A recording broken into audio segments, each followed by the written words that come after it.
Енді аққу туралы айтатын болсақ, аққу бұл біз киелі деп санаймыз. Негізінде былайша қарап көп әдебиеттерден қарағанда байқағанымыз бұл жыртқыш құс. Бірақ бұны қазақ киелі деп санауының бір себебі надан деп ойлаймын. Өйткені ол аққу құстың бір жаман қасиеті, ұяда екі жұмыртқаның біреуі ашылып балапан шығып, екінші ашылмай қалса, ана тірі балапан шұқып өлтіріп тастайды екен. Екіншіден тағы да жаңағындай бір қасиет бар. Жалғыз қалғанда өзім құздан ұшып барып құздан құлайды дейді ғой. Осындай жаман қасиеті балдардың бойына қан арқылы сіңбесін деп, соны әдейі атпасын, жемесін деп мүмкін сондай аққуды киелі деп санаған шығар. Мысалы өйткені былай байқасақ, айдалада бір ағаш өсіп тұрады. Ол ағашты киелі деп санаймыз. Шындығында оның ешқандай киесі жоқ. Просто айдалада өтіп баратқан жолаушыға көлеңке болсын деп сондай ырыммен. Егер біз оны киелі десек қана адам шаппайды, тиіспейді, ол ағаш кеспейді ғой. Көрдіңіз ба?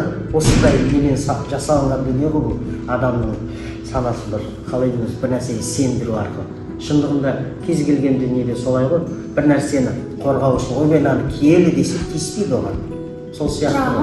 Жергілікті қоныстандыру үшін қандай шаралар жасауға ұсыныс бересіз?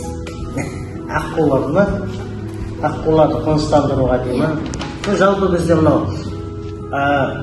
Арай мөлтек ауданында кішкене ғана Сырдария өзенінен былай бұрылып шығатын кішкене бір су айдыны бар ғой.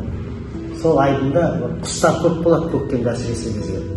Үйректің түр-түрі болды, сосын торалағаз болды, құтандар көп болды, сосын кейін тағы да не демекші, қасқалдақтар көп.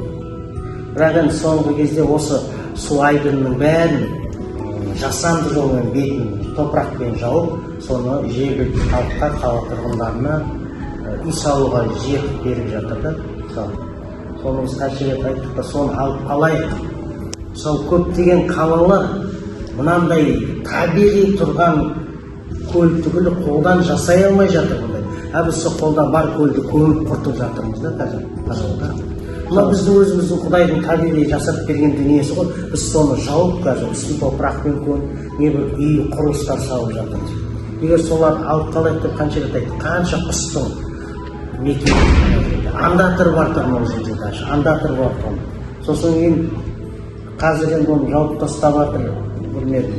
Егер жаумасақ соны айналдыра ағаш егіп мысалы үлкен парк жасауға болады.